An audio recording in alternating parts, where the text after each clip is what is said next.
चलो पहले डेफिनेशन लिखो यार। मैंने कहा था बुक से देख लेना, पर शायद तुमने देखी नहीं होगी डेफिनेशन। तो लिखो वहां पे सरफेस टेंशन की डेफिनेशन। वहां पे surface tension is a property of liquid. लिखो वहां पे surface tension is a property of liquid at rest. Surface tension is a property of liquid at rest by virtue of which by virtue of which by virtue of which a liquid surface by virtue of which a liquid surface gets contracted. Surface tension is a property of liquid at rest by virtue of which a liquid surface gets contracted to a minimum area and behaves like a stretched membrane. Surface tension is a property of liquid at rest by virtue of which a liquid surface gets contracted to a minimum area and behaves like a stretched membrane. अच्छा, stretched membrane में difference क्या लिखवाया था वहां पे? वैसे generally जो stretched membrane, किसकी प्रॉपर्टी क्या थी? जितना ज्यादा खींचोगे रीस्टोरिंग फोर्स बढ़ता है, लेकिन यहाँ पे रीस्टोरिंग फोर्स कैसा रहता है? कांस्टेंट, सेम रहता है। दूसरा मैंने क्या लिखवाया था, वहां पे जब स्ट्रेच्ड मेम्ब्रेन को खींचते हैं तो पार्टिकल के बीच का डिस्टेंस बढ़ता है, और यहाँ पे क्या होता है, जब मेम्ब्रेन का एरिया बढ़ाओगे तो सरफेस पे नंबर ऑफ पार्टिकल्स वहां पे इंक्रीज कर जाते हैं, और जो अंदर के पार्टिकल रहते हैं वो मूव करके कहां पे आ जाते हैं? फ्री सरफेस पे आ जाते हैं। बताया कि नहीं बताया था? फिर आगे लिखो वहां पे surface tension of a liquid. Surface tension of a liquid is measured by surface tension of a liquid is measured by force per unit length. Surface tension of a liquid is measured by force per unit length on either side of an imaginary line. On either side of an imaginary line drawn tangential over the liquid surface. Surface tension of a liquid is measured by force per unit length on either side of any imaginary line drawn tangential over the liquid surface. और इसी में आगे लिखो वहां पे force being normal to the imaginary line. Force being normal to the imaginary line. याद है कि नहीं याद इतना?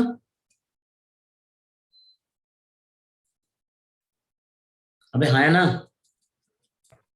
यस। अब देखो, वहां पे मैंने लास्ट क्लास में क्या डिफाइन किया था कि मान लो ये लिक्विड है,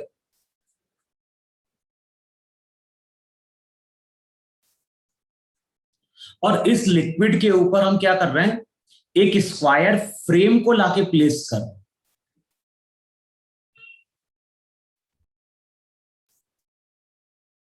तो जो भी लिक्विड है, लिक्विड के सरफेस के ऊपर हम एक स्क्वायर फ्रेम को लाके प्लेस कर रहे हैं। अच्छा, अगर हम स्क्वायर फ्रेम की बात करेंगे, ध्यान, स्क्वायर शीट की बात नहीं कर रहे हैं।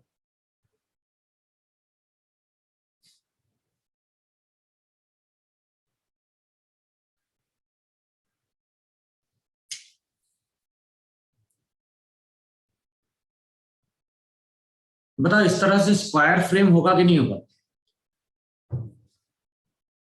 अच्छा, अब इस स्क्वायर फ्रेम को हमने यहां पे लाके प्लेस किया,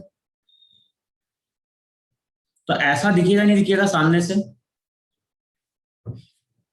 अब मैंने वहां पे क्या लिखवाया था कि जैसे ही कोई बॉडी लिक्विड के सरफेस को टच करती है तो वो लिक्विड के कांटेक्ट में आती है, और जैसे ही इस स्क्वायर फ्रेम को हम लिफ्ट करने की कोशिश करेंगे,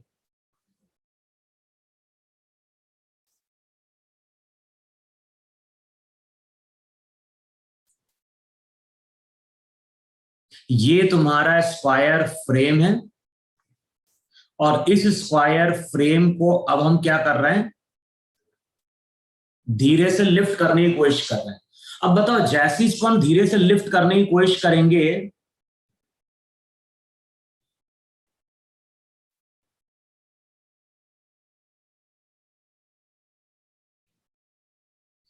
बताओ इस तरह से लिक्विड कांटेक्ट में रहेगा कि नहीं रहेगा उसको अगर हम धीरे से लिफ्ट करेंगे ऊपर की ओर?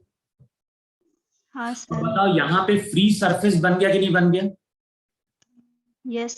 अच्छा, ये जो स्क्वायर फ्रेम है ना, इसकी साइड की लेंथ ए है। अब तुम ये बताओ मुझे कि फोर्स कितना बनेगा सरफेस टेंशन के कारण? सरफेस टेंशन का मतलब था यूनिट लेंथ पे लगने वाला फोर्स। बताओ यहाँ पे लेंथ इसको कितनी मिलेगी? 4a 4a। गधे हो तुम। T/8 है। ये शीट Yes, नहीं sir. है, ये शीट नहीं है, ये फ्रेम है। और फ्रेम जो रहेगा वो इस तरह से रॉड से मिलके बना है कि नहीं बना है? तो जब इसको हम लिफ्ट करेंगे तो एक लेयर ऐसी बन रही होगी, एक लेयर ऐसी बन रही होगी। अबे जैसे ये फ्रेम है, ये वायर है, तो जब इस वायर को हम हल्का सा लिफ्ट करेंगे तो यहां पे भी क्या होगा, फ्री सरफेस बनेगा, और यहां पे भी क्या होगा, फ्री सरफेस बनेगा। इसको ऐसा शो करो यार, देखो इस तरह से बनेगा कि नहीं बनेगा? एक सरफेस ऐसा बनेगा, एक सरफेस ऐसा बनेगा। बताओ हर हर रॉड के ऊपर दो फ्री सरफेस बनेंगे कि नहीं बनेंगे? और एक के कारण फोर्स कितना बनता है, एक के कारण फोर्स बनता है T/A। यहां पे भी कितना बन गया, T/A। इसका मतलब है कि जो एक रॉड रहेगी उस पर 2TA फोर्स लगेगा। और बताओ यहाँ पे 4 रॉड है कि नहीं? Yes sir. तो जो टोटल फोर्स बनेगा वो ध्यान रखना, वो कितना होगा, T/8। बोलो इतना समझ में आया नहीं समझ में आया? Yes sir. अच्छा, खुद ही जरा सोचो कि मान लो यहां पे एक स्क्वायर शीट होती,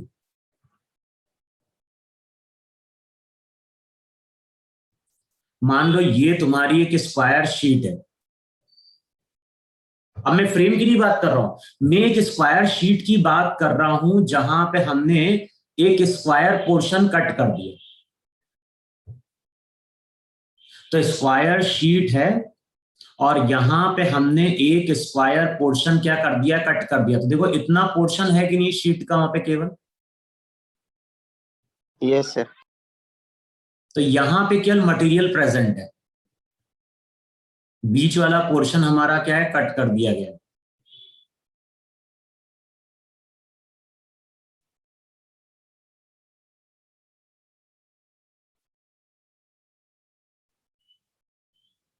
अब बताओ, अगर मैं बोल रहा हूं कि ये अंदर वाला पोर्शन बी है, अब इस शीट को वहां पे क्या करो, इस शीट को फिर से लिक्विड के सरफेस पे टच करो और इसको ऊपर उठाओ।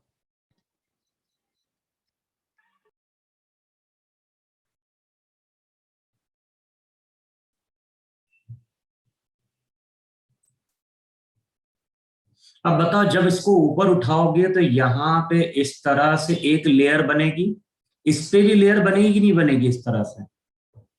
Yes, sir. हाँ सर बनेगी। तो यहां पे अगर मैं पूछता हूं कि टोटल फोर्स कितना लगा, तो हम बोलेंगे T/4A 4a + 4. प्लस क्या हो गया, 4B। ध्यान ना, सरफेस टेंशन लिक्विड के फ्री सरफेस की प्रॉपर्टी है। जितने फ्री सरफेस बनेंगे उनके कारण वहां पे क्या बन रहा होगा, फोर्स बन रहा होगा। आगे कि नहीं आगे समझ में? Yes, sir. Yes sir. चलो अब इस पे क्वेश्चन लिखो यार।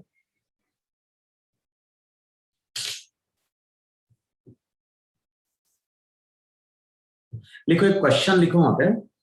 अ रिंग इज कट अरे बहुत कॉमन क्वेश्चन है, बुक मॉड्यूल हर जगह दिया रहता है क्वेश्चन। लिखो वहां पे, a ring is cut from a platinum tube. A ring is cut from a platinum tube. A ring is cut from a platinum tube of 8.5 centimeter internal. A ring is cut from a platinum tube of 8.5 centimeter internal and 8.7 centimeter external diameter. A ring is cut from a platinum tube of 8.5 centimeter internal and 8.7 centimeter external diameter. It is supported horizontally. It is supported horizontally from a pan of a balance.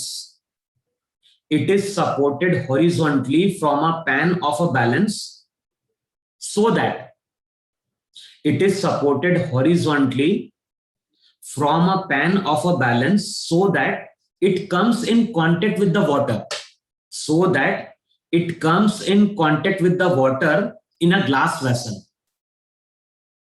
So that it comes in contact with water in a glass vessel. What is the surface tension of water? What is the surface tension of water? What is the surface tension of water if an extra 3.97 gram weight, if an extra 3.97 gram weight is required to pull it away from water.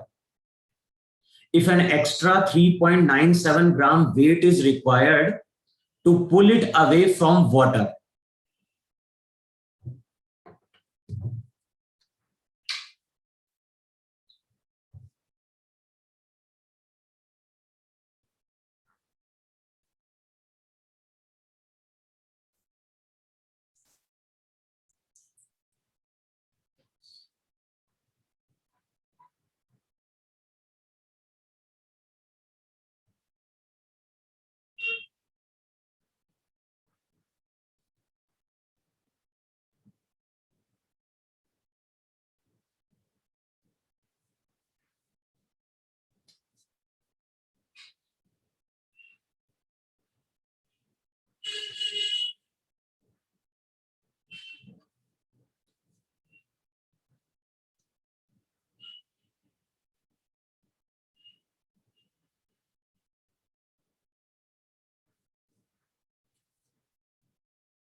बताओ initially diagram कुछ ऐसा होगा कि नहीं होगा आपको?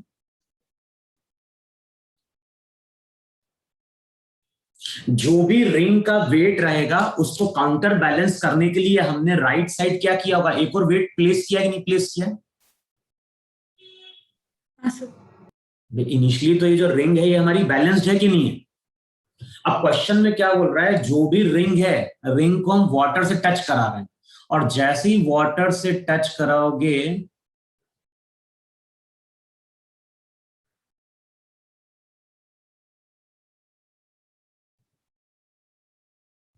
बताओ इस तरह से सरफेस टेंशन के कारण जो फोर्स डेवलप होगा, बताओ वो रिंग को कहां खींचेगा? नीचे की ओर खींचेगा। अब उस फोर्स को काउंटर बैलेंस करने के लिए, उस फोर्स को काउंटर बैलेंस करने के लिए हमने यहां पे एक्स्ट्रा वेट m को लाके प्लेस किया और क्वेश्चन में m की वैल्यू गिवन है और m कितना दिया है? m दिया है 3.97 ग्राम वेट। देखो पहले से जो रिंग का वेट था वो तो कैपिटल M से बैलेंस हो रहा था। अब बताओ जो हमने एक्स्ट्रा वेट प्लेस किया है m, बताओ वो किसको बैलेंस कर रहा होगा? वो बैलेंस कर रहा होगा सरफेस टेंशन के कारण लगने वाले फोर्स को। बताओ एक्स्ट्रा जो वेट आया एम की जगह लिखोगे एम इंटू जी। जो एक्स्ट्रा फोर्स आएगा नीचे की ओर वो आएगा एम इंटू जी। इस साइड एक्स्ट्रा बन रहा है फोर्स एम इंटू जी। अच्छा, ये किसको बैलेंस करेगा? ये बैलेंस करेगा सरफेस टेंशन के कारण लगने वाले फोर्स को। अगर सरफेस टेंशन टी है, बताओ लेंथ क्या लिखें? बताओ, हम लेंथ ऐसे लिखेंगे 2πr Yes. Plus 2π into small are.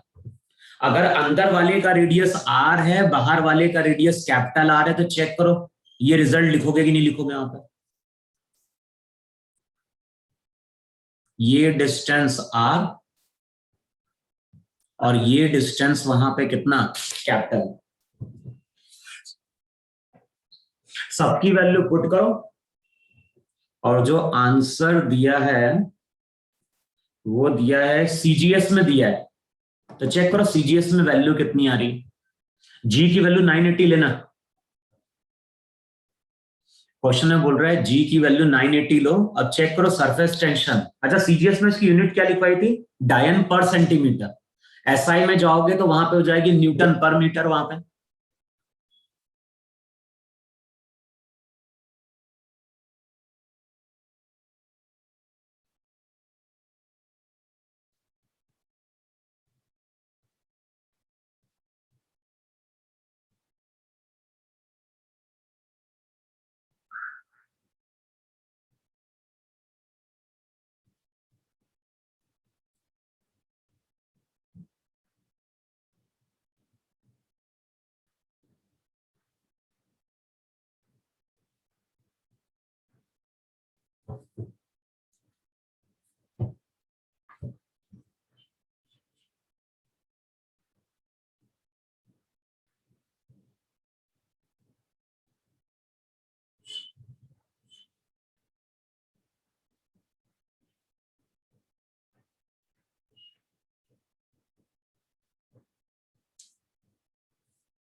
$56.28 आ रहा है।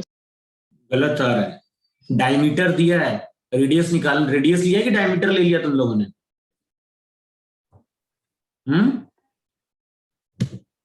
Sir, radius. क्वेश्चन में क्या दिया है? रेडियस दिया कि डायमीटर दिया? Diameter.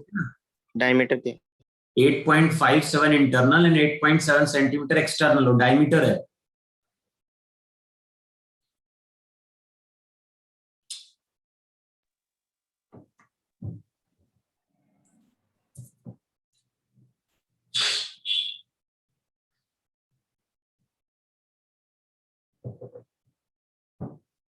अब इतना टाइम कौन लगेगा? 2r का मतलब डायमीटर ही हो गया ना।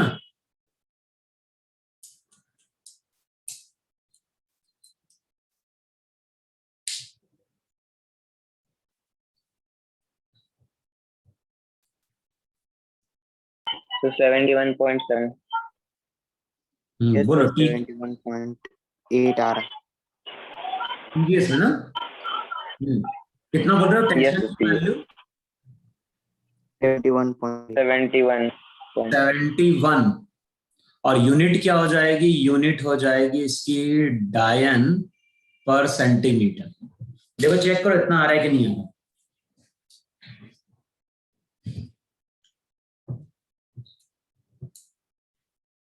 है कि नहीं है?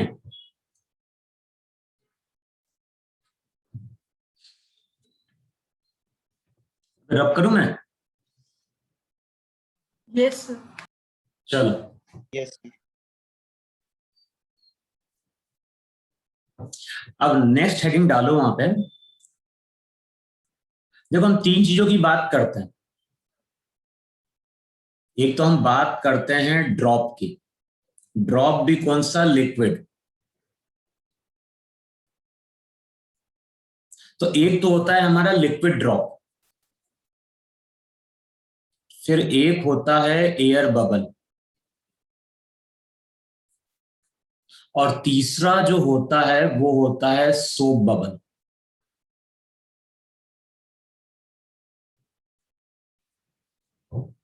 तो मेनली हम बात कर रहे हैं लिक्विड ड्रॉप की, एयर बबल की और सोप बबल की। अच्छा, जब हम लिक्विड ड्रॉप की बात करते हैं, जैसे ये तुम्हारा लिक्विड का ड्रॉप है, तो अगर लिक्विड का ड्रॉप होगा तो बताओ अंदर लिक्विड होगी कि नहीं होगी? हाँ सर। अंदर लिक्विड होगी, बाहर क्या होगा? एयर। और मैंने क्या बोला है? मैंने बोला है फ्री सरफेस का मतलब क्या होता है? फ्री सरफेस का मतलब होता है लिक्विड का वो सरफेस जो एयर के कांटेक्ट में। अब बताओ, अंदर तो लिक्विड भरी है, केवल बाहर का सरफेस एयर के कांटेक्ट में है कि नहीं? हाँ सर। Yes, sir. अगर मैं बात करूं तो यहां पे मैं यही बोलूंगा कि नहीं बोलूंगा कि यहां पे एक फ्री सरफेस है।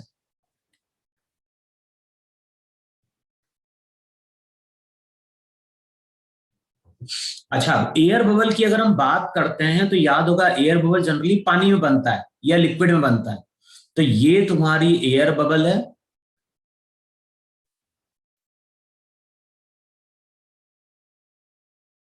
अच्छा एयर बबल के केस में क्या होता है? एयर बबल के केस में बाहर लिक्विड होती है और अंदर क्या होती है? एयर। अच्छा बताओ, यहां पे कितने फ्री सरफेस है? 1, 0. बताओ, जीरो क्यों भाई? No, sir. बबल तो बबल किसका है? बबल तो लिक्विड का ही बना है ना। लिक्विड के अंदर एयर है कि नहीं है उतने पोर्शन Yes, में? sir. Yes, sir. तो यहां पे अगर हम फ्री सरफेस की बात करेंगे तो अगेन यहां पे हम बोलेंगे एक फ्री सरफेस है।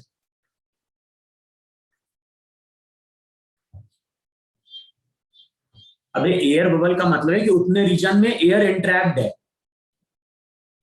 तो एयर के कांटेक्ट में अंदर वाला लिक्विड का सरफेस है कि नहीं?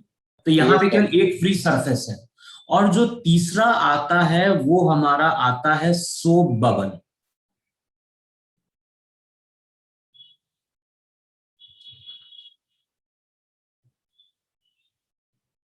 अच्छा, जब हम सोप बबल की बात करते हैं तो इतने पूरे पोर्शन में सोप रहता है कि सोप की एक थिकनेस रहती नहीं रहती सोप की फिल्म की, तो ये तुम्हारा वहां पे सोप होगा। और अगर मैं बात करूं तो अंदर भी एयर है और बाहर भी एयर है कि नहीं? भाई सोप बबल को जनरली हम ब्लो करके एयर में छोड़ते ही नहीं छोड़ते हैं। तो जब हम सोप बबल की बात करते हैं तो अंदर भी एयर होती है, बाहर भी एयर होती है, केवल एक सोप की फिल्म होती है। तो यहाँ पे फ्री सरफेस कितने बने? तो अगर तुम बात करोगे तो यहाँ पे दो फ्री सरफेस होंगे या नहीं होंगे? बताओ, इतना समझ में आया कि नहीं समझ में आया? Yes, sir.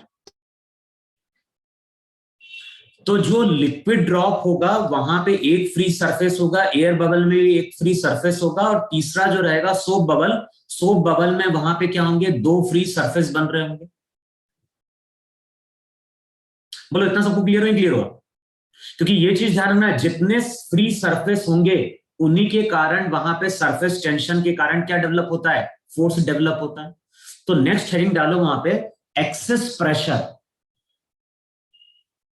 नेक्स्ट हेडिंग डालो वहां पे, एक्सेस प्रेशर इनसाइड।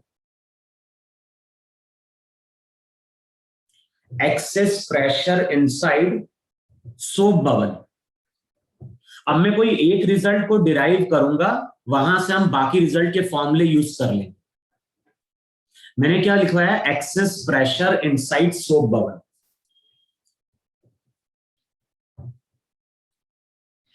अब देखो यहां पे हमारा एक सोप बबल है,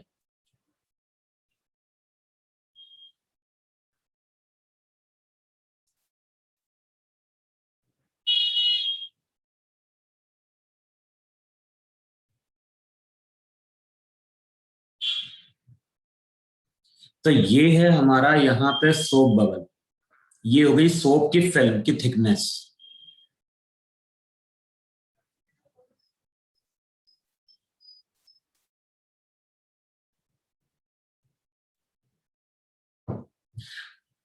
अब देखो, अंदर जो प्रेशर रहता है उसको हम बोलते हैं पीआई,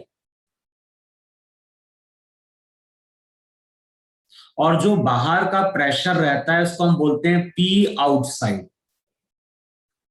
तो हम दो वर्ड यूज करने जा रहे हैं, एक यूज करने जा रहे हैं पीआई, पीआई का मतलब है प्रेशर इनसाइड, और पी आउट का मतलब है प्रेशर आउटसाइड। अब ध्यान रखना, वहां पे हम ड्रॉप की बात करें, एयर बबल की बात करें या सोप बबल की बात करें, जो प्रेशर इनसाइड होगा वो हमेशा आउटसाइड प्रेशर से ज्यादा होगा।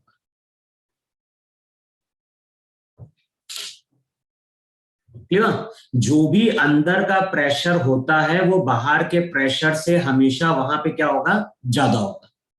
अब बेसिकली हम इसी को क्या करने जा रहे हैं, कैलकुलेट करने जा रहे हैं कि कितना ज्यादा होता है। अच्छा, बाहर का प्रेशर कितना होगा? अगर हम आउटसाइड प्रेशर की बात करें तो outside pressure atmospheric pressure P not के बराबर होगा कि नहीं होगा? पी नॉट वहां पे क्या है, पी नॉट है वहां पे एटमॉस्फेरिक प्रेशर।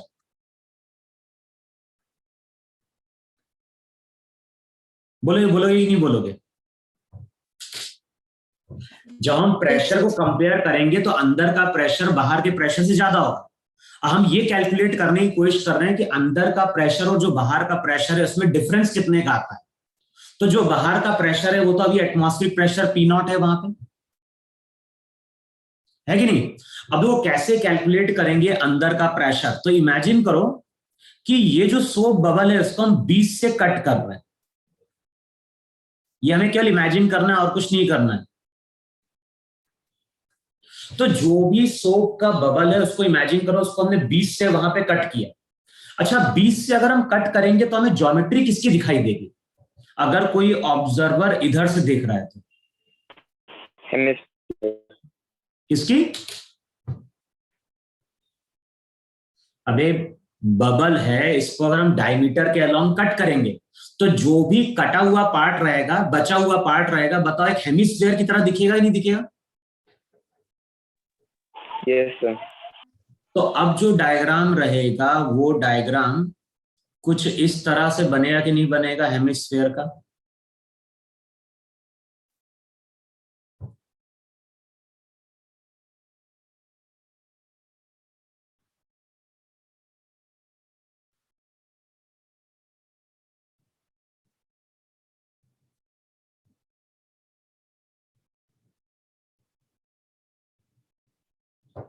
बताओ, इस तरह से कटा हुआ पार्ट दिखेगा नहीं दिखेगा? और ये जो पोर्शन रहेगा अगेन, ये यहाँ पे क्या होगी, सोप फिल्म की थिकनेस रहेगी वहां पे।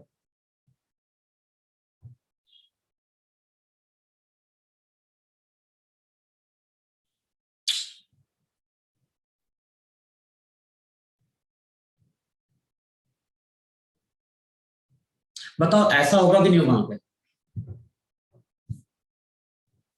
अच्छा, अब ये बताओ तुम मुझे यहाँ पे, बाहर का प्रेशर तो पी आउटसाइड है कि नहीं?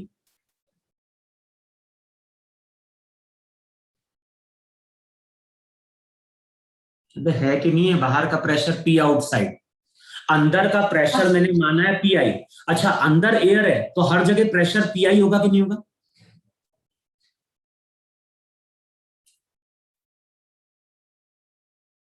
फिर देखो यहां पे, ये सेंटर है, सेंटर से यहां पे एक स्मॉल एलिमेंट लो जरा, यहां पे हम एक स्मॉल एलिमेंट ले रहे हैं। इस एलिमेंट का जो एरिया है ना, इस एलिमेंट का एरिया मैंने यहां पे डीए लिया। अब बताओ, जो भी हेमिस्फेरिकल शेल है उस पे वहां पे हमने एक स्मॉल एलिमेंट लिया है, स्मॉल एलिमेंट का एरिया मैंने लिया है डीए। और ये एलिमेंट कितने एंगल पे है? तो ये एलिमेंट है यहां पे एट एन एंगल थीटा।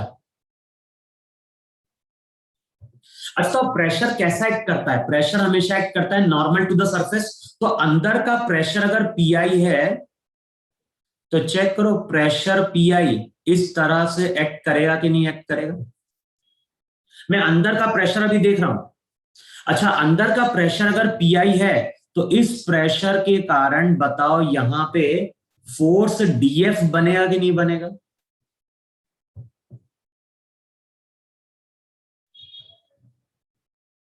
अबे बनेगा कि नहीं बनेगा फोर्स यहां पे इतना?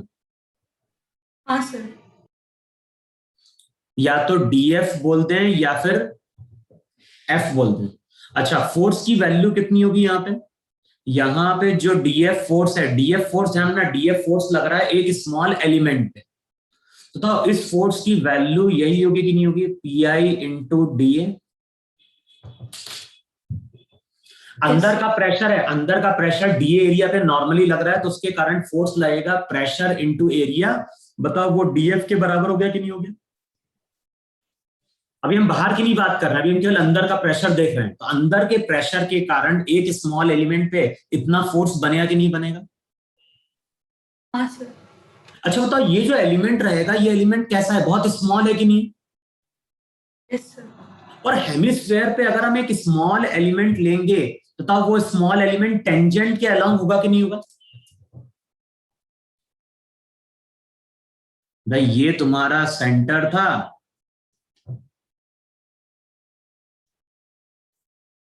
ये एंगल वहां पे थीटा था, और मैंने क्या बोला है? मैंने बोला है जो स्मॉल एलिमेंट हमने कंसिडर किया है, बताओ वो टेंजेंट के अलोंग होगा कि नहीं होगा? और वो अगर टेंजेंट के अलोंग है तो चेक करो यहां पे, ये एंगल भी थीटा होगा कि नहीं होगा वहां पे? और ये एंगल अगर थीटा होगा तो ये एंगल 90 माइनस थीटा हो गया कि नहीं हो गया वहां पे? अबे हाँ या ना? तो ये तुम्हारा वहां पे स्मॉल एलिमेंट है,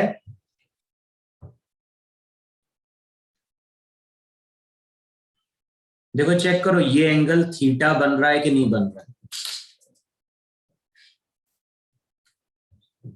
अबे थीटा 90 माइनस थीटा, यहां पे परपेंडिकुलर ड्रॉ करोगे तो वर्टिकल से थीटा एंगल आएगा कि नहीं आएगा?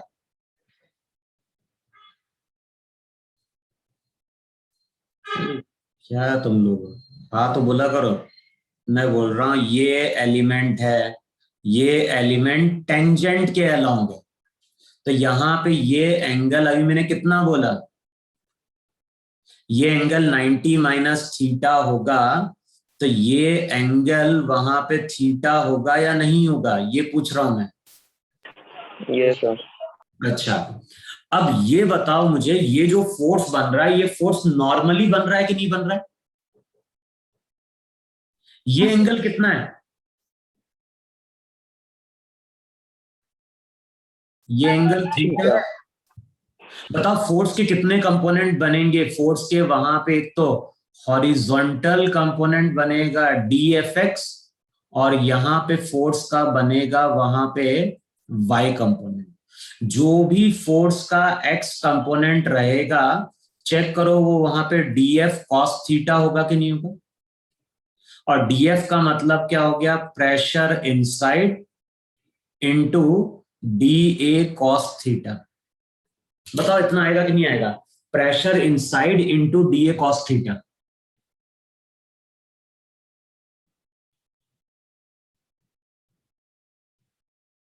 Yes sir.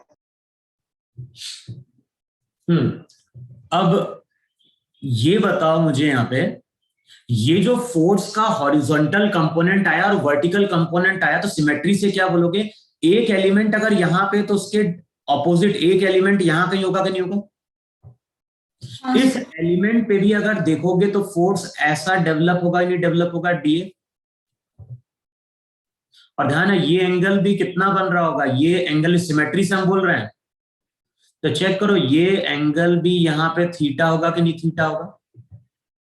बताओ इस फोर्स के भी दो कंपोनेंट आएंगे, एक हॉरिजॉन्टल आएगा और एक वर्टिकल आएगा कि नहीं आएगा? Yes sir. अब बताओ सिमेट्री से हम क्या बोलेंगे, कौन से कंपोनेंट कैंसिल आउट हो जाएंगे? तो जो भी हेमिस्फीयर का बेस है, जो भी हेमिस्फीयर का बेस है उसके पैरेलल जितने भी कंपोनेंट होंगे वो कैंसिल आउट हो रहे हैं कि नहीं कैंसिल आउट हो रहे हैं? Yes, sir. Yes, sir. तो ये जो कंपोनेंट है, ये वाला कंपोनेंट तो क्या होगा, कैंसिल आउट हो जाएगा। तो यहां पे हर एलिमेंट पे बताओ केवल एक्स कंपोनेंट बन रहा है कि नहीं बन रहा है, और टोटल के लिए इसको हम यहां पे इंटीग्रेट करेंगे या नहीं इंटीग्रेट करेंगे? अब जब इंटीग्रेट करने जाओगे तो टोटल फोर्स का एक्स कंपोनेंट क्या होगा, प्रेशर इनसाइड बाहर आएगा, बचेगा केवल कितना, integration of DA cos theta, बचेगा इतना। हाँ सर। अच्छा अब बताओ ये जो एरिया है, ये जो हमने एरिया कंसिडर किया है डी ए, बताओ इसका भी प्रोजेक्टेड एरिया होगा कि नहीं होगा? भाई अगर कोई सरफेस ऐसा है तो इस एरिया का प्रोजेक्शन एक्स के अलोंग भी आएगा, इस एरिया का प्रोजेक्शन वाई के अलोंग भी आएगा कि नहीं आएगा? तो वाई के अलोंग अगर प्रोजेक्टेड एरिया, ये प्रोजेक्टेड एरिया होगा कि नहीं होगा वाई के अलोंग, और मान लो प्रोजेक्टेड एरिया ये है वहां पे कितना, डी ए वाई। तो डी ए वाई क्या है, d A y d A का प्रोजेक्टेड एरिया है। बताओ रिलेशन क्या बनेगा, रिलेशन वहां पे यही बन रहा है कि नहीं बन रहा है, cos theta equals to base upon hypotenuse. तो ये जो इक्वेशन रहेगी, ये इक्वेशन अगले स्टेप में हो जाएगी P I D A cos theta का मतलब बताओ डी ए वाई होगा कि नहीं होगा वहां पे?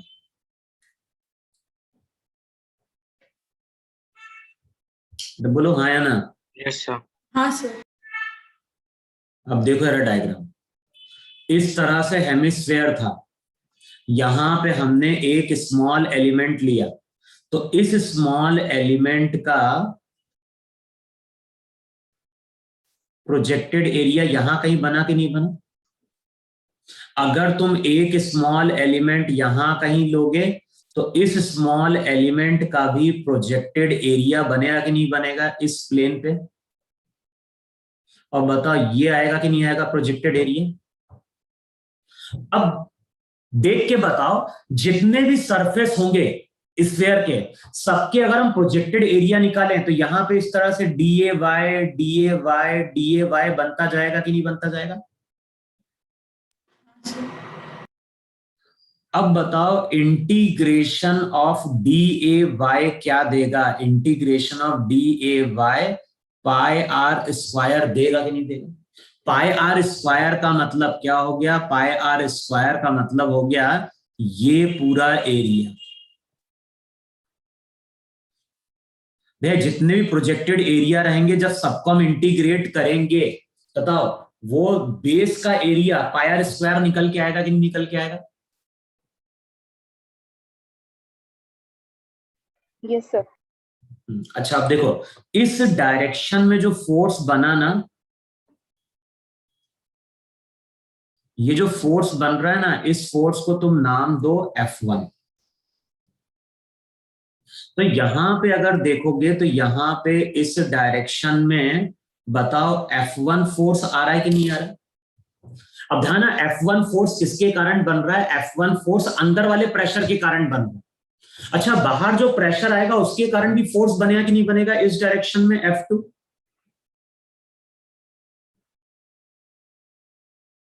और F1 की वैल्यू जिस तरह से हमने लिखी है, pressure inside into pi r square,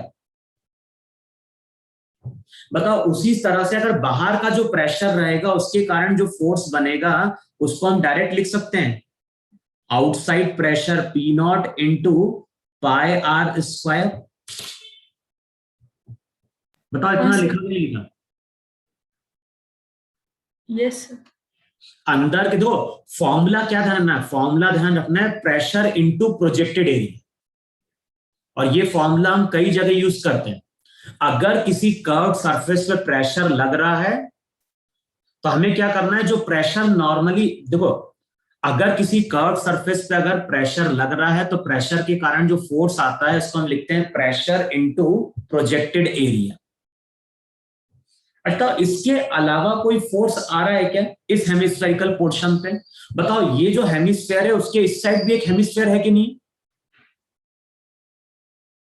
अरे हमने तो इमेजिन किया ना कि इस बबल को हमने दो पार्ट में ब्रेक किया है।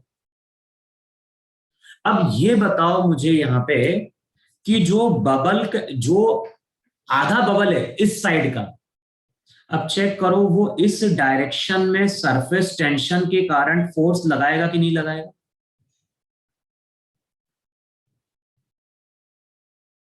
इस पे भी लगेगा फोर्स। बताओ कितना फोर्स लग रहा होगा सरफेस टेंशन के कारण जो इस डायरेक्शन में एक्ट कर रहा हो। अब चेक करना वहां पे T इंटू 4πr। बताओ 4πr क्यों लिया है? 4πr मैंने इसलिए लिया है कि वहां पे एक फ्री सरफेस अंदर होगा और एक फ्री सरफेस बाहर होगा कि नहीं होगा वहां पे। तो इधर भी लगेगा T इंटू 2πr, अंदर भी लग रहा होगा T इंटू 2πr, तो टोटल क्या हो जाएगा? T इंटू 8πr होगा।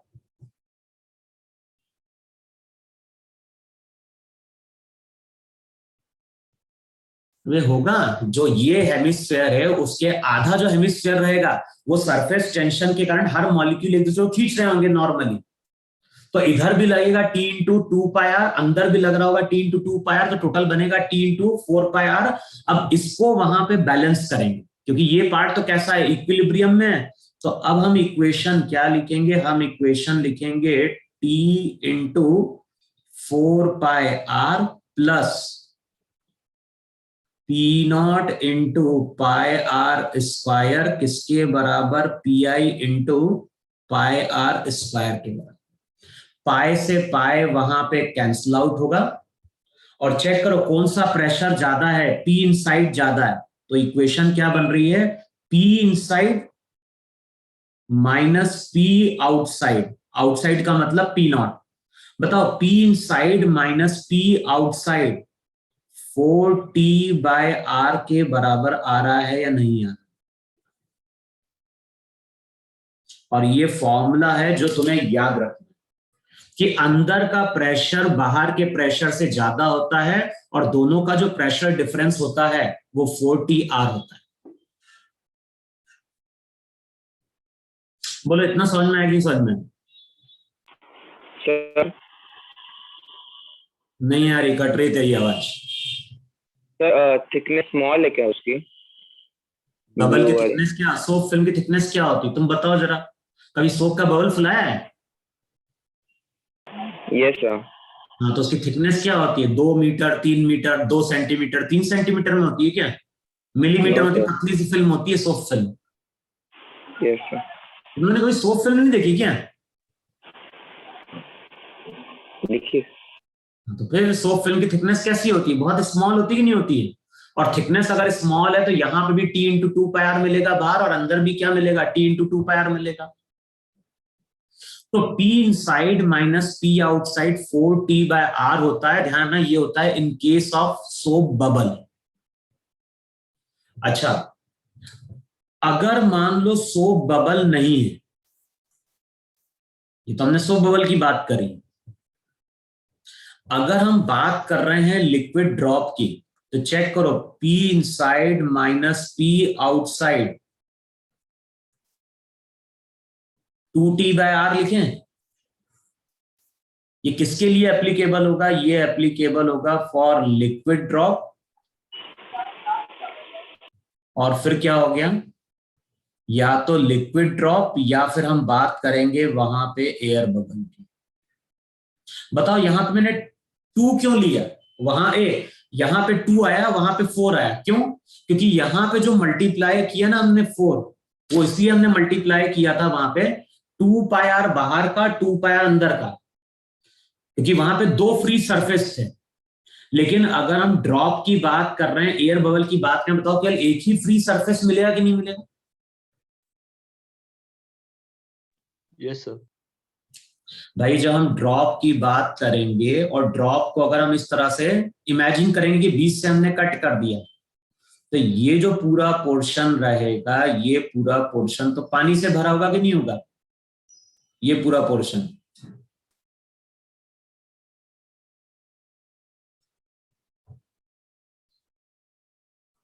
बोलो, ये पूरा पोर्शन अगर पानी से भरा है तो केवल बाहर वाला सरफेस मिलेगा कि नहीं मिलेगा मॉलिक्यूल को खींचने के लिए? और वो कितना मिलेगा? वो केवल मिलेगा T इंटू 2πr। तो यहाँ पे जो 4πr लिखा है उसकी जगह वहां पे चला जाता है T इंटू 2πr। तो केवल सोप बबल के केस में 4T/r होगा लिक्विड ड्रॉप, और एयर बबल के केस में वो हमेशा क्या होगा? 2T/r होगा। बताओ ये चीज समझ में आएगी नहीं समझ में आएगी? Yes sir. लिखो, क्वेश्चन लिखो ऐसे, ये फॉर्मूला हमें यूज करना है वहां पर।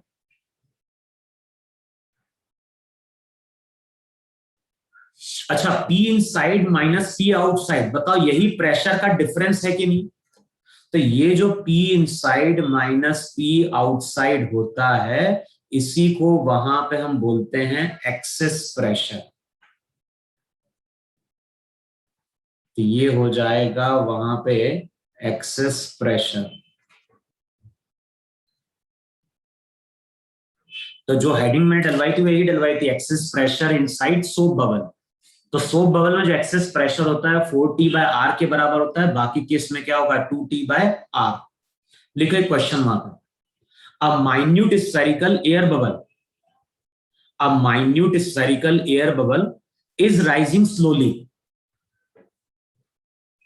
A minute spherical air bubble is rising slowly through a column of mercury, through a column of mercury contained in a deep jar. A minute spherical air bubble is rising slowly through a column of mercury contained in a deep jar. If the radius of bubble, if the radius of the bubble at a depth of 100 centimeter, if the radius of the bubble, if the radius of the bubble at a depth of 100 centimeter is 0.1 millimeter, if the radius of the bubble at a depth of 100 centimeter is 0.1 millimeter, calculate its depth, calculate its depth, calculate its depth where its radius is 0.126 millimeter. Calculate its depth where its radius is 0.126 millimeter. Given, अब क्या चीज given है? तो surface tension mercury का given है, और surface tension mercury का लिखो वहां पे 567 डायन पर सेंटीमीटर।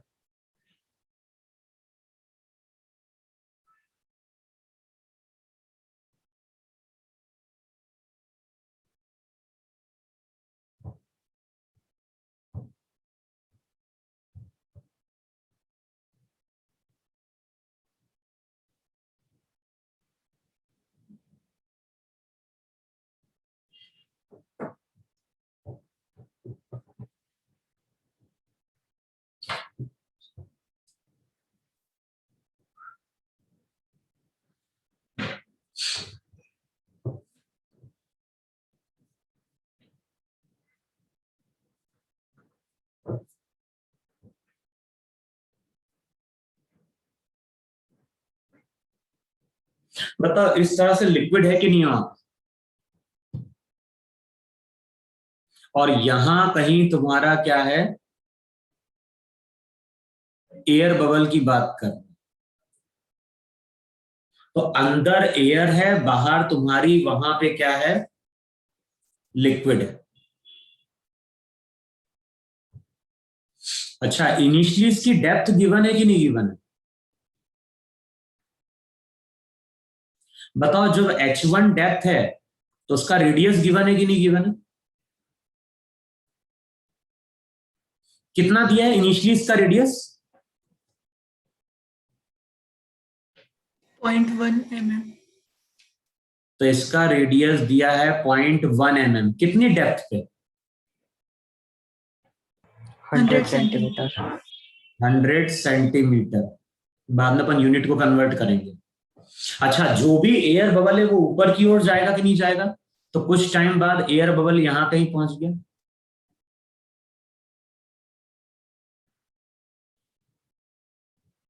और वहां पे लैंग्वेज चेक करना है। लैंग्वेज में बोल रहा है माइन्यूट एयर बबल। माइन्यूट का मतलब है कि बेसिकली इसको हम पॉइंट की तरह ट्रीट करेंगे, क्योंकि अगर पॉइंट की तरह ट्रीट नहीं करोगे तब तो हर पॉइंट पे हाइट अलग अलग मिले, हर पॉइंट पे डेप्थ अलग अलग मिलेगी, नहीं मिलेगी?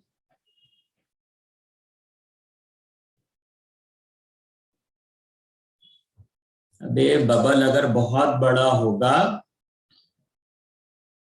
अगर बबल इस तरह से बहुत बड़ा होगा तो यहाँ पे डेप्थ अलग मिलेगी, यहाँ पे डेप्थ अलग मिलेगी, यहाँ पे डेप्थ अलग अलग मिलेगी, नहीं मिलेगी सरफेस पे।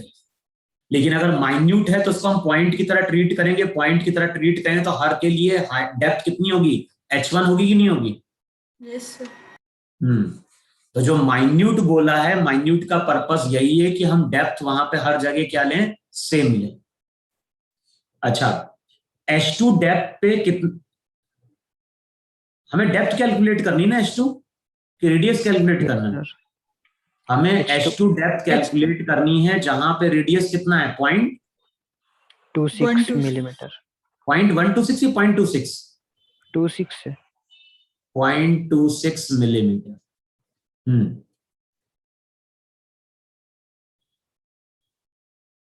तो हमें वो डेप्थ कैलकुलेट करनी है जहां पे रेडियस हमारा कितना है? जहां पे रेडियस हमारा 0.26 मिलीमीटर है।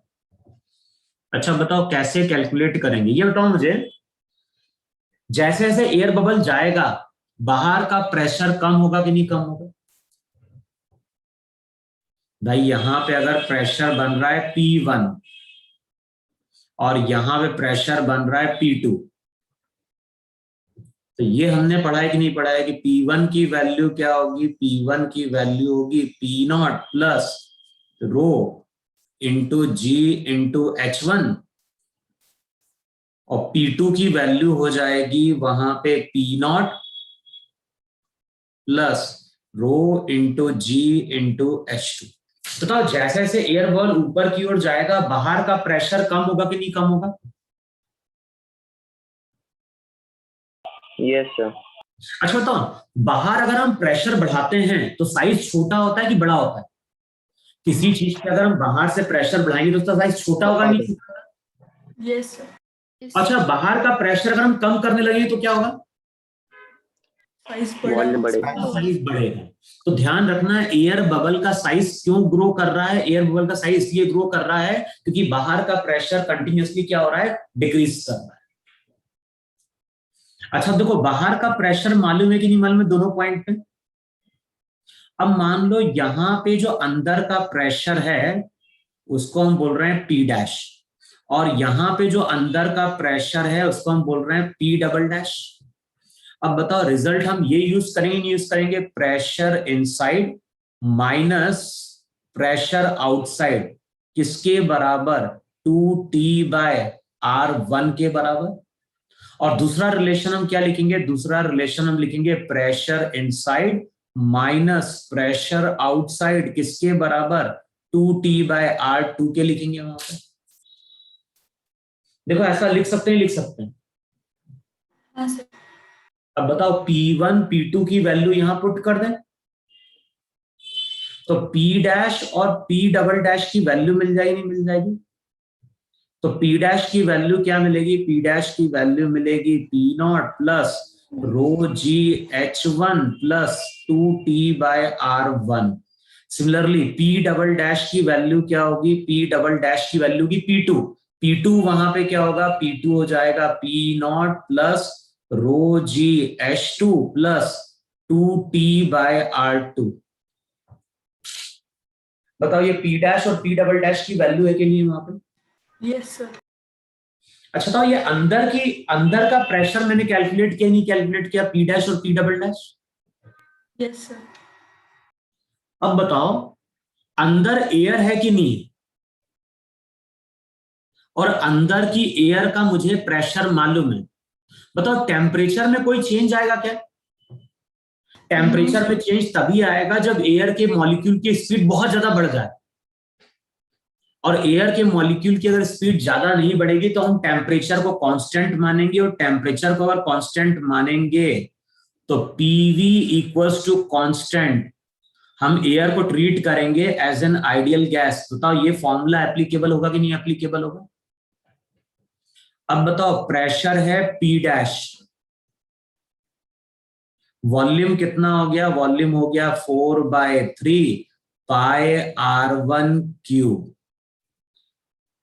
दूसरी बार प्रेशर कितना है? P डबल डैश, वॉल्यूम वहां पे कितना है? 4/3 पाई R2 क्यूब। अब क्या करना है? यहां पे P डैश और P डबल डैश की वैल्यू पुट कर दो। R1 मालूम है, R2 मालूम है, तो बताओ यहां से हमें केवल अननोन H2 बचा कि नहीं बचा? मर्करी की डेंसिटी कितनी होती है सीजीएस में? 13.6 ग्राम पर सीसी। अब सबकी वैल्यू पुट करोगे तो यहां से हमें क्या मिल रहा होगा? यहां से हमें डेप्थ H2 मिल रही होगी।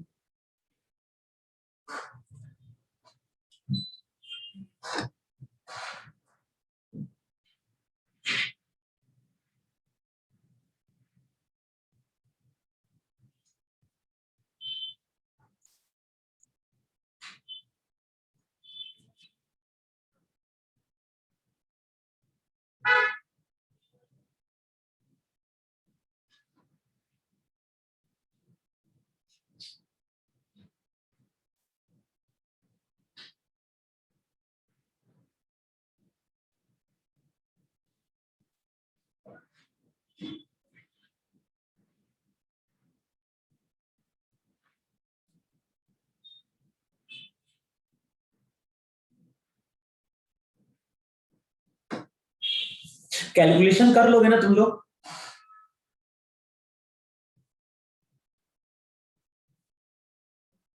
अरे तुमसे पूछ रहा हूं, कैलकुलेशन कर पाओगे या नहीं कर पाओगे?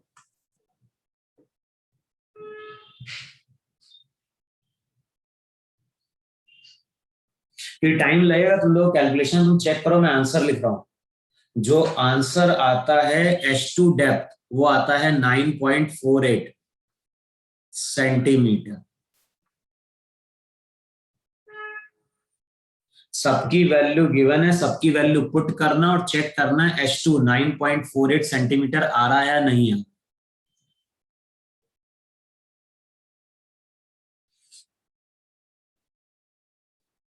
कर लोगे ना वहां पे? Yes sir. चलो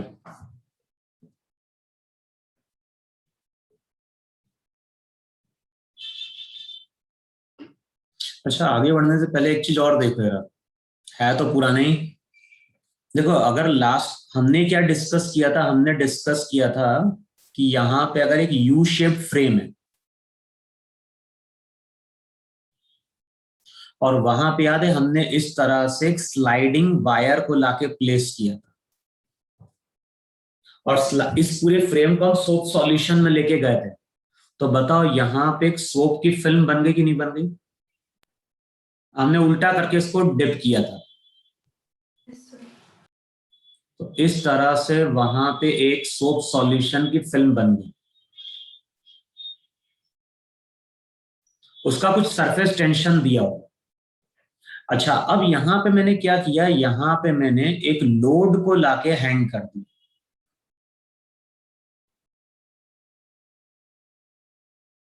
देखो मैंने क्या बोला था, ये जो वायर है ये वायर स्लाइड कर सकता है, और बताओ इस केस में अगर स्लाइडिंग वायर को छोड़ेंगे तो ये कहां जाएगा? ये जो स्लाइडिंग वायर है ये हमारा मासलेस है, बहुत हल्का है। बताओ अगर हम वेट हैंग नहीं करते तब तो ये स्लाइडिंग वायर ऊपर की ओर जाता कि नहीं जाता? क्योंकि सरफेस टेंशन के कारण लिक्विड का सरफेस मिनिमम एरिया अटेन करने की कोशिश करेगा। तो जब ये मिनिमम एरिया अटेन करने की कोशिश करेगा तो वायर को बताओ ये ऊपर की ओर मूव कराएगा नहीं मूव कराएगा? sir. लेकिन Yes, अब मैंने यहाँ पे वायर को रोकने के लिए मैंने एक वेट को लाके हैंग कर दिया, और अब जो वायर है ये वायर हमारा इक्विलिब्रियम में आ गया, रेस्ट में आ गया। ये लेंथ एल है और लिक्विड का सरफेस टेंशन टी है। अब बताओ जो मास मैंने हैंग किया उसकी वैल्यू क्या हो? जो मास मैं यहां पे हैंग कर रहा हूं उसकी वैल्यू क्या हो?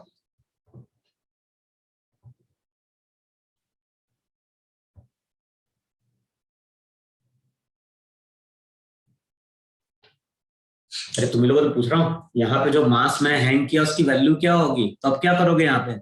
ये स्लाइडिंग रॉड है कि नहीं है? स्लाइडिंग रॉड का फ्री बॉडी डायग्राम ड्रॉ कर दो। बताओ यहाँ पे क्या शो करोगे? यहाँ पे तो शो करोगे टेंशन के कारण m इंटू जी। बताओ ऊपर की ओर कितना फोर्स शो करें?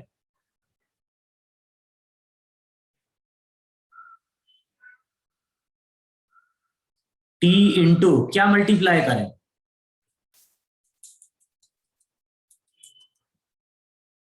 अभी जो मॉलिक्यूल्स रहेंगे वो आपस में, यहाँ पे मॉलिक्यूल्स हैं कि नहीं है, और ये जो ऊपर में मॉलिक्यूल्स रहेंगे वो इनको खींच रहे होंगे।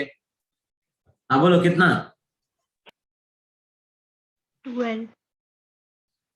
देखो लास्ट क्लास में डिस्कस किया था हमने, यहाँ पे दो फ्री सरफेस हैं तो ध्यान रखना T इंटू टू एल, यहाँ पे भी T इंटू एल आएगा, पीछे भी T इंटू एल आएगा। तो इक्वेशन हमारी क्या बन जाएगी? इक्वेशन बन जाएगी 2TL किसके बराबर? m इंटू जी के बराबर। होगा इतना? Yes, sir. चलो फिर से देखो ऐसी। अब मैं क्या कर रहा हूं, जो फ्रेम ले रहा हूं ना वो फ्रेम में वी शेप ले रहा हूं। अभी जो हमने फ्रेम लिया था वो फ्रेम मेरा यू शेप था। अब मैंने फ्रेम जो लिया है, फ्रेम मैंने लिया है वहां पे वी शेप, और ये हो गई तुम्हारी रॉड।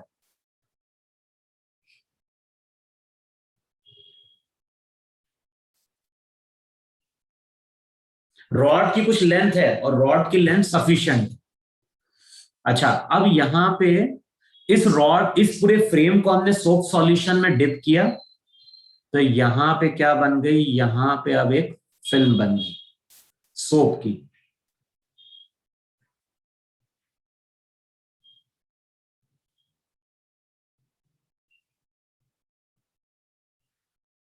और ये जो एंगल है ये एंगल थीटा है, और ये जो डिस्टेंस है ये डिस्टेंस अभी h है ना? अच्छा क्वेश्चन है क्या बोल रहा है, जो रॉड है रॉड का मास दिया है, तो m यहां पे क्या रिप्रेजेंट कर रहा है? m रिप्रेजेंट कर रहा है मास ऑफ रॉड। और अभी जो रॉड है ये रॉड हमारी कैसी है? ये रॉड हमारी रेस्ट में। बताओ इतना डायग्राम सबको क्लियर हो? Yes, sir. जो भी रॉड है ये रॉड हमारी क्या है? रेस्ट में। अब इस रॉड को स्मॉल अमाउंट से नीचे खींचो और छोड़ दो, और कैलकुलेट करो अब इस रॉड का टाइम पीरियड क्या हो।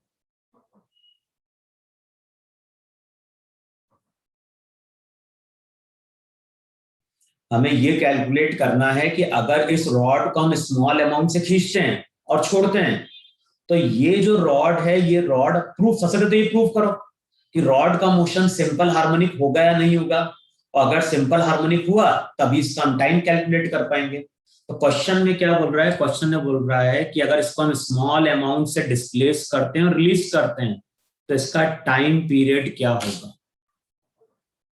और टाइम पीरियड की बात कर रहा है, इसका मतलब है कि मोशन एसएम होना चाहिए। तो पहले प्रूफ करो कि मोशन एसएम है कि नहीं।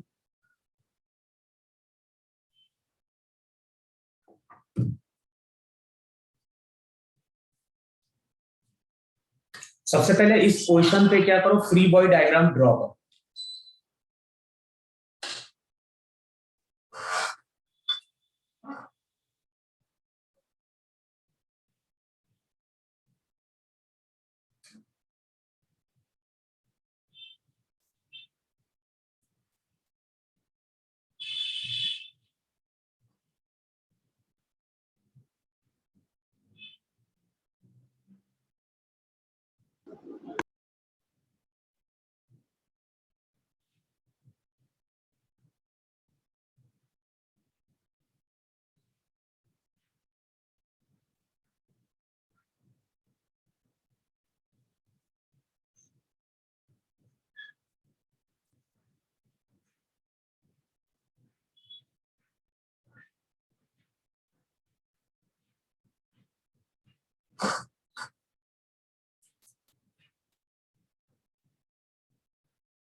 बोलो सबसे पहले रॉड का फ्री बॉडी डायग्राम ड्रॉ किया इस पोजीशन पे,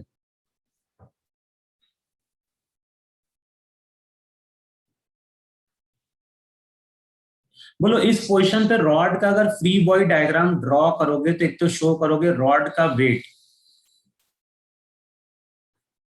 अच्छा, सरफेस टेंशन के कारण कितना फोर्स लग रहा हो ये बताओ जरा मुझे।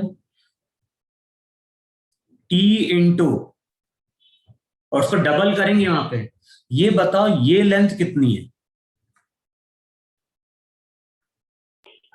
ट्रिग्नोमेट्री यूज करो यार। H sin theta. 2H sin theta. Sine theta कहां से बे? टेन थीटा लगेगा, साइन थीटा लगेगा? गजब ही कर रहा है तो टेन थीटा परपेंडिकुलर बेस होता है ना, Tan. Yes sir, tan theta. जो साइन थीटा बोल रहा है। देखो चेक करो, 2h टेन थीटा, यही लेंथ आएगी कि नहीं आएगी? टेन थीटा हो गया परपेंडिकुलर अपॉन बेस, तो h tan theta 2h tan theta, तो बताओ यहां पे 4h टेन थीटा लिखूंगा कि नहीं लिखूंगा? वहां पे इधर की भी लेंथ आएगी, पीछे वाले की भी लेंथ आएगी। तो अभी जो इक्वेशन तुम लिखने जा रहे हो, वहां पे कितना? 4TH टेन थीटा किसको बैलेंस कर रहा होगा? ये बैलेंस कर रहा होगा m इंटू जी को। बताओ है कि नहीं है वहां पे? 4TH tan theta m into g के बराबर होगा। बताओ यही हमारी इक्वेशन 1 है कि नहीं? Yes sir. चलो फिर से अब ड्रॉ करो डायग्राम। ये तुम्हारा ट्रायंगुलर फ्रेम,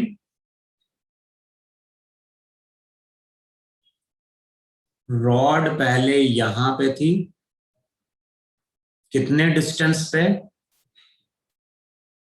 h पे। अब इस रॉड को हम इस तरह से y नीचे लेके आ रहे हैं।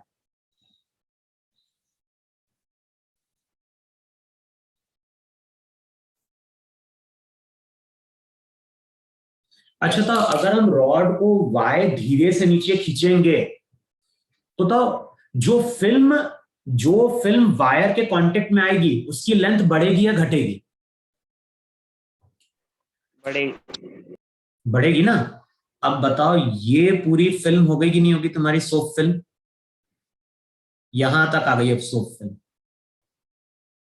तो सोप फिल्म का अगर एरिया बढ़ेगा, इसका मतलब है कि जो वायर के कांटेक्ट में सोप फिल्म है उसकी लेंथ बढ़ गई कि नहीं बढ़ गई?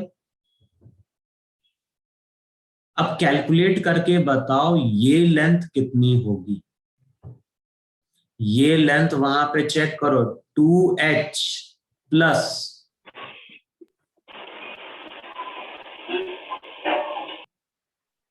बताओ फिर से 2y होगी कि नहीं होगी? 2y tan theta.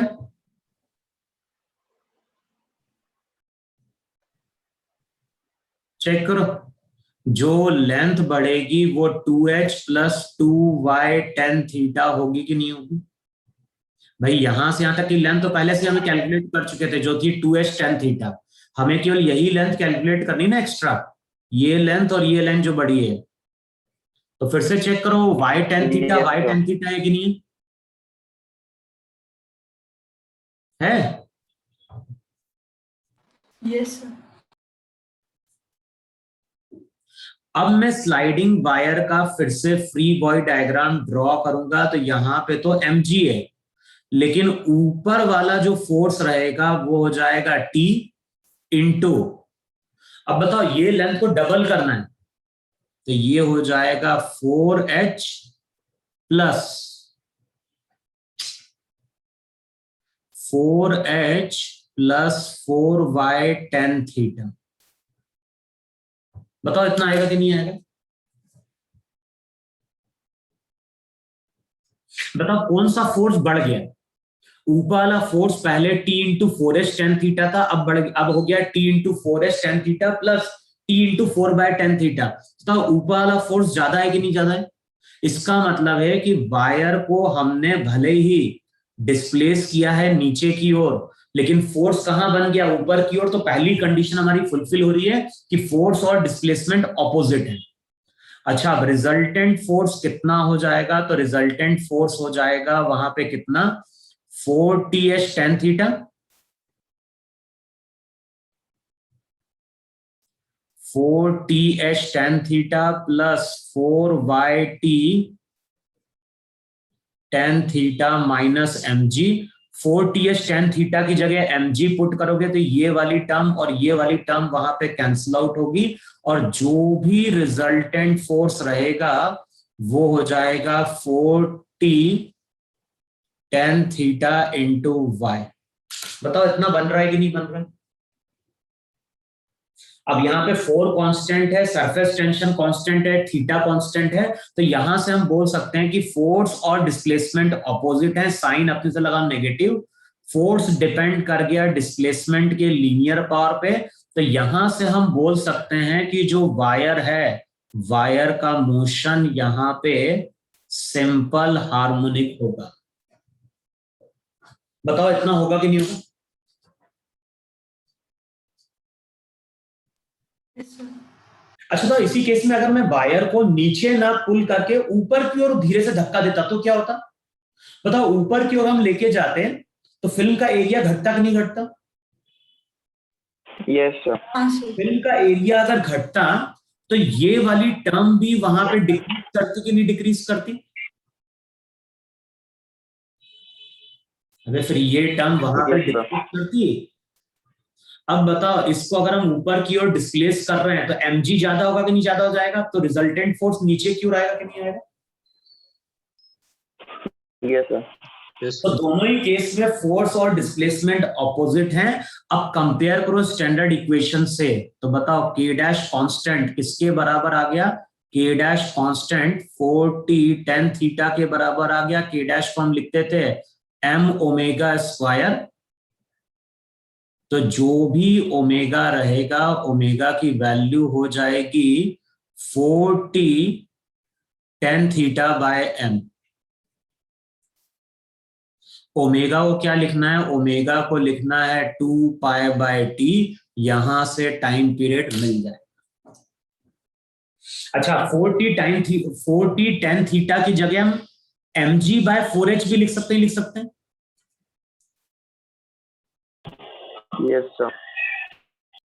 भाई 4T tan थीटा की जगह हम mg/4h भी लिख सकते हैं ना। mg/h। तो t की वैल्यू हो जाएगी 2πm, है ना, t की value 2πm। 4T tan theta की जगह लिख दोगे mg/h इन √2, √h/g आ जाएगा नहीं आ जाएगा? Yes sir. तो इसका मतलब है कि यहाँ पर हमें सरफेस टेंशन की जरूरत नहीं पड़ रही। अगर हमें हाइट मालूम होगी तो हम सीधे वहां पे टाइम पीरियड क्या कर लेंगे, कैलकुलेट कर लेंगे। बोलो इतना समझ में आया कि नहीं समझ में आया? Yes sir. तो टॉपिक सरफेस टेंशन है, लेकिन यहाँ पे भी सिंपल हार्मोनिक के केस बनते हैं, और वो इसलिए बन रहे हैं क्योंकि फिल्म का एरिया या तो वहां पे इंक्रीज कर रहा है या फिर क्या हो रहा है, डिक्रीज कर रहा है। लिखो नेक्स्ट हेडिंग डालो वहां पे, इतनी थ्योरी लिख लो, फिर आगे अपन कंटिन्यू करेंगे नेक्स्ट क्लास में। लिखो वहां पे the force of cohesion. Next heading डालो वहां पे the force of cohesion.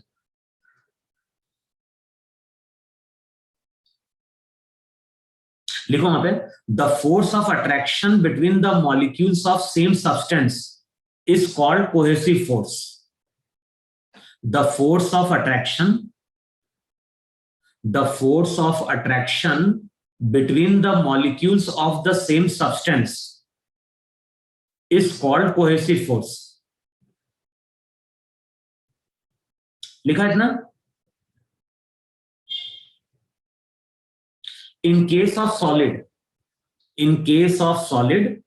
the force of cohesion is very large।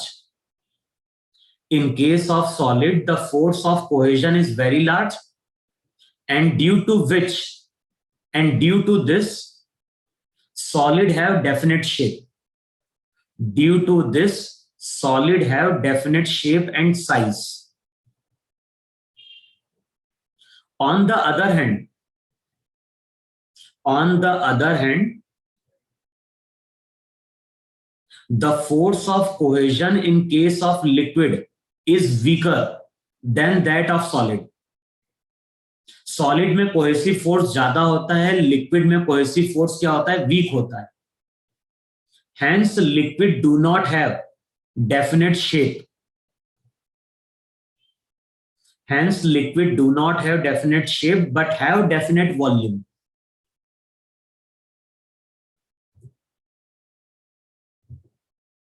लिखा? 1 minute.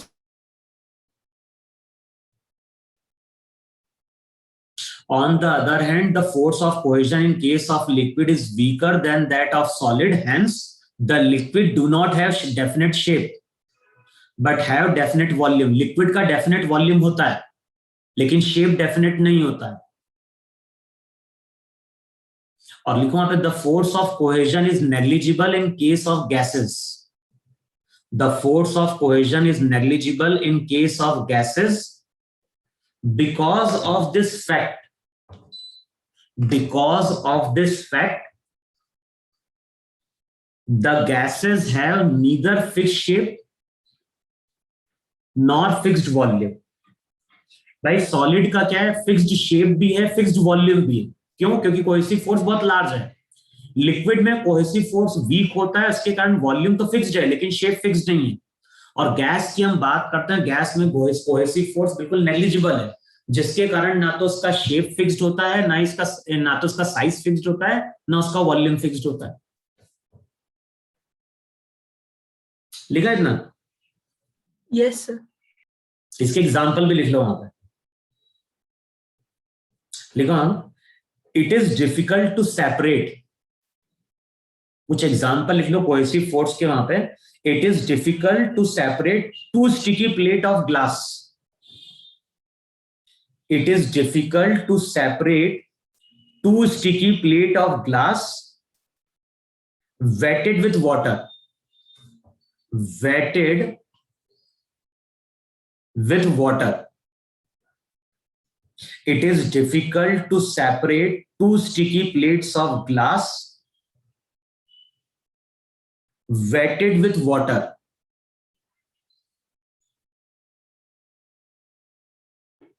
Wetted with water because a large force has to be applied. Because a large force has to be applied against the cohesive force between the molecules of water. तो वो क्या बोल रहा है, अगर 2 glass की plate है और उसके बीच में थोड़ा सा पानी भरा हुआ है, पानी के क्लियर है, तो उस केस में जब हम ग्लास की प्लेट को सेपरेट करने की कोशिश करते हैं तो हमें ज्यादा फोर्स लगाना पड़ता है. उसका रीजन क्या है, जो वाटर के मॉलिक्यूल्स हैं इनके बीच में कोहेसिव फोर्स क्या होता है, लार्ज है.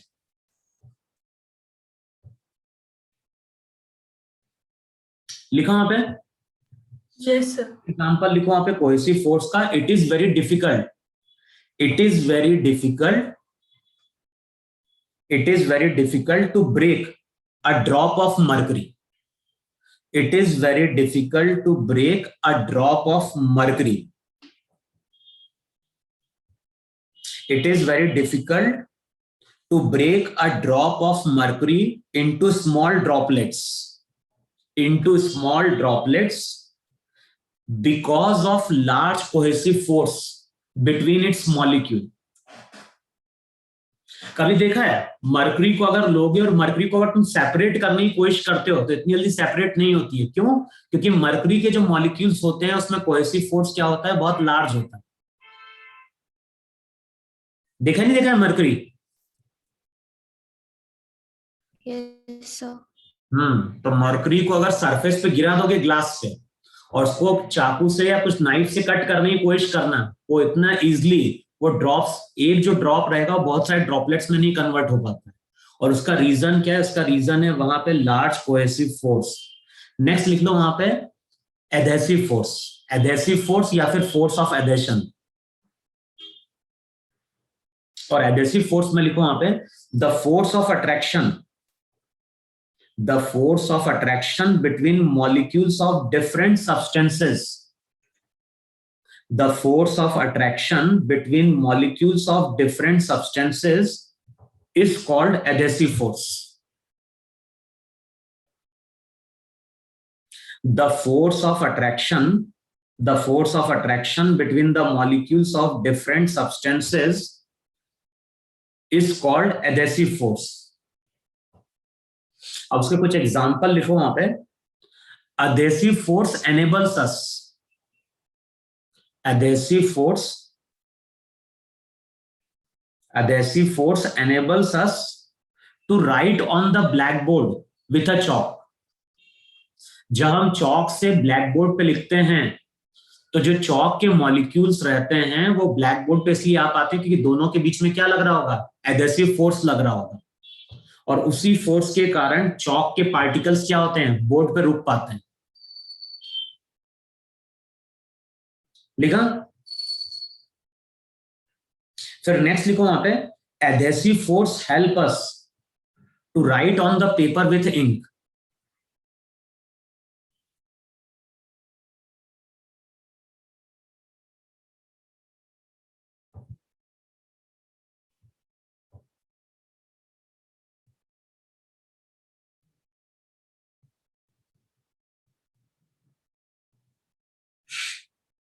अच्छा एक चीज बताओ मुझे, अगर मान लो ग्लास का एक सरफेस लें, उस पर हम पानी को डालें और मरकरी को डालें तो क्या होता है?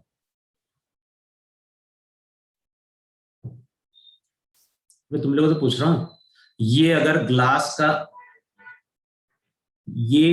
का सरफेस है, ये ग्लास का सरफेस है, एक पे हमने वाटर को डाला, तो वाटर को डालोगे तो वाटर इस तरह से स्प्रेड कर जाता है. मरकरी को डालोगे तो वो कम स्प्रेड करती है. देखो ऐसा होता ही नहीं होता है. Yes, sir. और देखो ऐसा अगर देखोगे, देखो जब वाटर को हम ग्लास के ऊपर डालते हैं तो वाटर ज्यादा एरिया कवर करता है. उतना ही अमाउंट का मरकरी अगर तुम ग्लास के ऊपर डालोगे तो कम एरिया कवर करता है. क्यों? क्योंकि वाटर और ग्लास के जो मॉलिक्यूल्स हैं, बताओ इनके बीच में एडहेसिव फोर्स लग रहा है कि नहीं लग रहा है?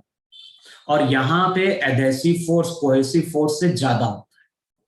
लेकिन जब मरकरी को हम ग्लास पे डालते हैं तो ध्यान रखना, वहां पे मरकरी और ग्लास इनके बीच में तो एडहेसिव फोर्स होगा और मरकरी के मॉलिक्यूल्स के बीच में कोहेसिव फोर्स होता है. और यहां पे कोहेसिव फोर्स क्या होता है? ज्यादा होता है, जिसके कारण मरकरी जो रहती है वो ज्यादा सरफेस को वेट नहीं कर पाती. बोलो इतनी चीज समझ में आई? Yes, sir. देखो ये सिंपल सा लॉजिक है. कोई भी चीज अगर किसी सरफेस पे ज्यादा स्प्रेड करती है, इसका मतलब है कि वहां पे एडहेसिव फोर्स ज्यादा है.